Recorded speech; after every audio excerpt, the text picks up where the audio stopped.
এই মাসের শেষ সপ্তাহে ঘোষণা করা হবে নতুন মুদ্রানীতি। এবার মূল্যস্ফীতিকে নিয়ন্ত্রণে রেখে সংকোচনমূলক নীতি থেকে বের হয়ে আসতে পারে বাংলাদেশ ব্যাংক। আইএমএফ এর চাপে নীতি সুদ হারেও কিছুটা পরিবর্তন আসবে। রাজনৈতিক স্থিতিশীলতা নিশ্চিতের পাশাপাশি ঋণের সুদ হার কমিয়ে বিনিয়োগ বান্ধব মুদ্রানীতি চান ব্যবসায়ীরা। বান্ডেল থাকলে প্রতি সেনমানিতে টাকা বাঁচবে। বিকাশ সেনমানি বান্ডেল কিনে জিতুন প্রতি লেনদেনে।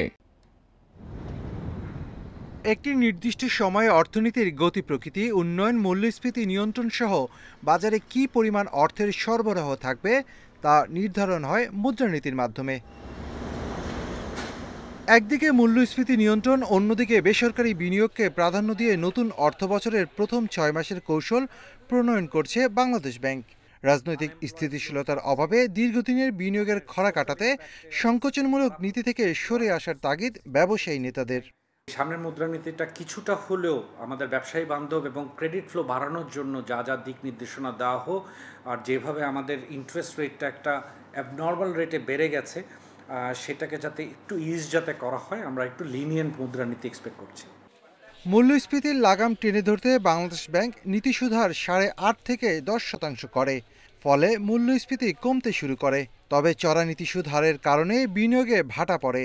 এমন পরিস্থিতিতে সংকোচনমূলক মুদ্রানীতি থেকে এবার বেরিয়ে আসতে চায় বাংলাদেশ ব্যাংক। সংকোচনমূলক নীতি কন্টিনিউ করি, তবে কিন্তু এটা বিনিয়োগ বান্ধব হবে না।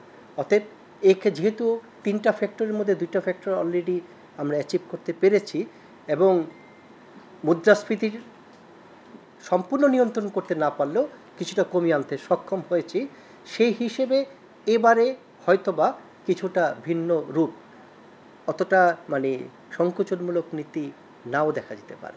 মূল্যস্ফীতি কিন্তু শুধুমাত্র মানি সাপ্লাই দিয়ে হয় না। আপনার বাংলাদেশের যে মূল্যস্ফীতি, ধরেন সেন্ট্রাল ব্যাংক যে তার পলিসি রেটটা বাড়িয়ে দিল, বাড়িয়ে দেওয়ার ফলে মূল্যস্ফীতি কন্ট্রোলে আসবে তা না। আমরা সবসময় বলি যে বাংলাদেশের আপনি মূল্যস্ফীতি কন্ট্রোলে করতে গেলে আপনার সাপ্লাই চেইন ম্যানেজমেন্টকেও আপনার কন্ট্রোলে রাখতে হবে। মূল্যস্ফীতি নিয়ন্ত্রণে বাজারে সরবরাহ ব্যবস্থায় জোর দেওয়ার কথা বলা হলেও এর বাস্তবায়ন বড় চ্যালেঞ্জ বলে মনে করেন বিশ্লেষকরা। Shafil Alam Sujan, Independent News, Dhaka.